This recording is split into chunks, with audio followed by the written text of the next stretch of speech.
और अब कुछ खबरें आलमी मंजरनामे से।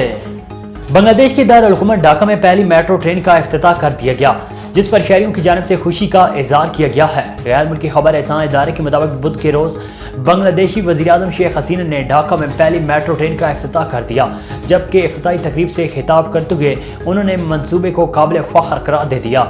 बांग्लादेशी वज़ीर-ए-आज़म का कहना था कि हमने ढाका से ट्रैफिक जैम ख़त्म करने का वादा किया था और 6 मीटर रेल लाइनों के साथ हम ऐसा करने के काबिल हो जाएंगे। हर ट्रेन पर एक बोगी ख़वातीन के लिए मुख्तस की जाएगी। चीन ने 8 जनवरी से बैनुल-अक़वामी मुसाफिर परवाज़ों के हवाले से कोरोना के पेश नज़र लगाई गई पाबंदियों में नरमी का ऐलान कर दिया। गैर मुल्की खबर एहसान इदारे के मुताबिक चीनी हुकूमत 8 जनवरी से बैनुल-अक़वामी मुसाफिर परवाज़ों पर से कुछ की पाबंदियाँ हटा देगी ताकि परवाज़ों का ऑपरेशन दोबारा शुरू किया जा सके।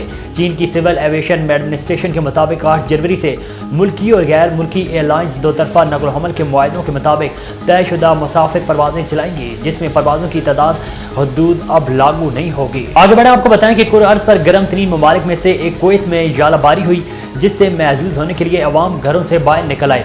सोशल मीडिया पर मौसम सरमा की जालाबारी की तस्वीर वायरल हो गई। तस्वीर में देखा जा सकता है कि कुवैत की जनूबी सड़कें ओलों और बर्फ में छुप गई हैं। मौसम को एंजॉय करने के लिए लोग घरों से बाहर निकल आए।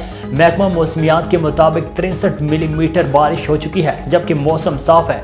ख्याल रहे कि साल 2016 में कुवैत का दर्जा हरारत 54 डिग्री सेंटीग्रेड तक पहुंच गया था।